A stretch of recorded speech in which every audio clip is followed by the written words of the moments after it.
Everybody, welcome back to Scraplift Crafternoon. Today we are scraplifting scrapbook 713, which has a wonderful layout using a collection, and I wish I remember the name of it that I absolutely loved. I loved that collection. I used a lot of it. And I am going to be replicating that for some pictures I have of Thanksgiving meal from 2024. So I have our turkey and the side dishes and mashed potatoes. And I'm using a combination of Thankful and Blessed and cider donuts to do that. So come with me to the table and we will scrap lift this layout. Thanks, everybody. Hey.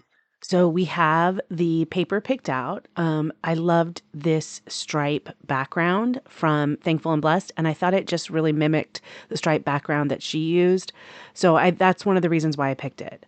I have all of my, I think we've talked about this before, but I have all my Thanksgiving just like I have all of my birthday all together. So I have some doodlebug papers, some simple stories, some different collections all together so that I can pull them whenever I want to utilize them at the same time.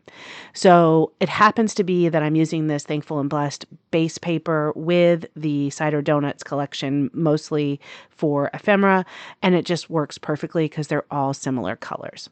So she does have some sewing around her page, and I did not feel the need to get my sewing machine out, but I do have these really cool stitch stamps. So I'm going to just stamp around the outside, and you can kind of tell this is cream paper. Hopefully you can tell it's cream. And I'm just going to stitch around the outside just to mimic her stitching. You could have doodled around the outside, or you could have got your sewing machine out. This is something that I do a lot, if you'll see, is use a Post-it note to just stop the stamping. And that makes it easier to do things like you don't have to line it up. You can tell my close to my heart stamp block has been through the war, I like to say, because it is all color. It's basically all foggy. That's what happens. When before I moved, I had all of my scrapbook stuff in a storage container in Arkansas in the heat, and a lot of my stamp blocks because of the heat, got distorted like that. So I was looking to see what color I wanted to use, and originally I thought I wanted to use this really cool brown paper, and then I realized that just isn't, I was going to not see enough of that brown paper to make a difference. So instead, I am using the green paper. Most of this paper is from Cider Donuts from the 6x8 sheet pad. If you have a layout like this, and you're going to see in a second, where a lot of your strips of paper, quite a few of your strips of paper are going to be hidden under the photo, this is an opportunity to use your 6x8 pads because you can cut the paper and then make the strips longer if you need to. So that's what you're going to see me do here in a second. Take this one piece of paper, cut it in two pieces, and then I have a long strip. So I do that with a couple of them, but just a reminder, you don't have to cut into your 12x12 paper or even have scraps if you have a 6x8 pad, and a lot of 6x8 pads now have designs on both sides. So this kind of a layout is a perfect layout to do that with. Now, I loved this paper that said give thanks, and I wanted to use that. And then I'm starting to realize I have run out of my scraps. So I'm going to go to the 6x8 pad. There was one scrap that had a lot of pink in it, and I didn't want the pink. I wanted to kind of go more into the yellow and the autumn colors. So that's what I pulled from. So I did cut all different widths of these, ranging from 1.5 inches to half an inch. So everything is different widths like she had and different lengths. I'm going to cut these down. I laid them all out, kind of make sure they were wide enough. I'm going to move them around when I actually put them down, which you'll see here in just a second.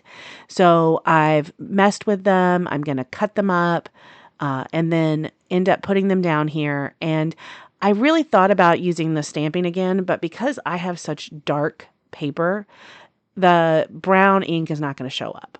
So I go ahead and lay all these out, and notice I'm not really worried too much about making them match or on top, what's on bottom. I'm just kind of going with the flow.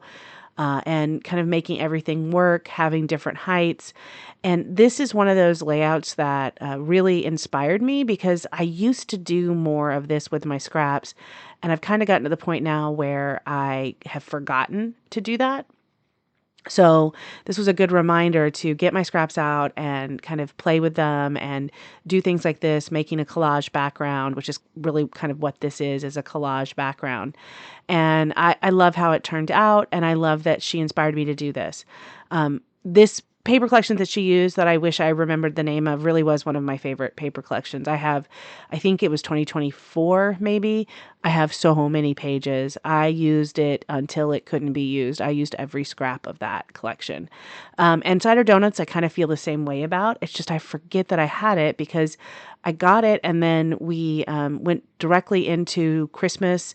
And I do December daily, so as you probably know if you've watched my channel, and I just didn't scrapbook a lot of fall stuff last year. Just didn't have a lot of fall stuff to scrapbook. So this year I'm hoping we have a little bit more fall things that I can use to scrapbook. In fact, today I'm trying to convince John, which I know is not really fall, but there is a sunflower maze in the town next door to us. So I'm hoping we can go to the sunflower maze. Anyway, so she has the tag there on the right. I've cut out one of the journal boxes from the 6x8 pad that says give thanks. I put the one sticker that says happy Thanksgiving, on there. And now I'm going to go through the ephemera packs to try to find some ephemera. She doesn't have a lot of ephemera, but she has a kind of a cluster in both corners. And she also has a title there at the bottom. So I'm looking for a title. I really wanted something that said, thanks or Thanksgiving, but unfortunately I'd already put the give thanks journal box and I've already used happy Thanksgiving sticker.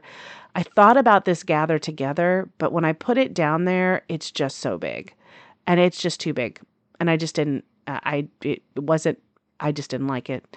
It would have gone if the pictures had been a little bit smaller, I think, or it just seemed too big and the scale just wasn't right. So then I start really looking and there's, in the cider donuts was a lot of different words. And I finally figure out that I want it to be Grateful Heart. But I'm like searching through all of those. I know I want to use grateful, but I don't want it just to be grateful.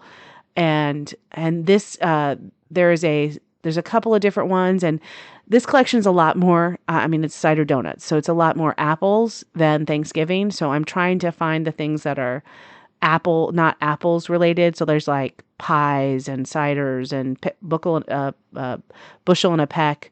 But finally I find Grateful Heart and that's what I want to go with. And then at the top I have a heartfelt tag that I'm going to put on top of a happy Thanksgiving.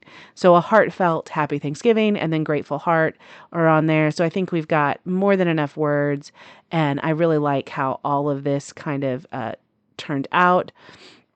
For those of you that have been following the saga of my ATG gun, Big Blue just stopped working.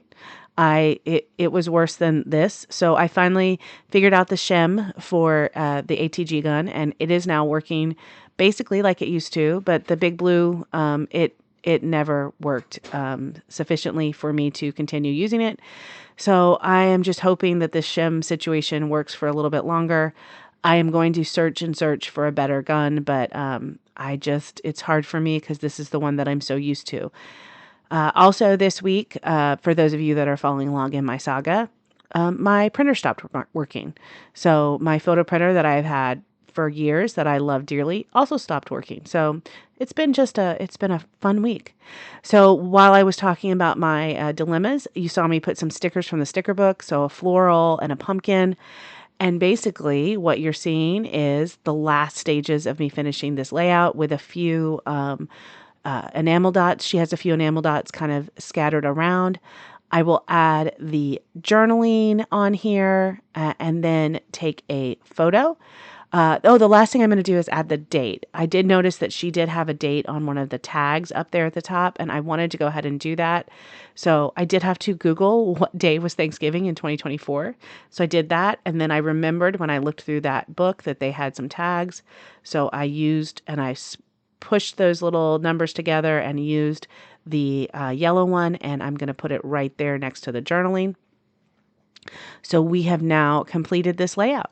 Here's a close-up of the layout. Thanks for watching, and come back next week when we scrap lift someone else. Bye, everyone.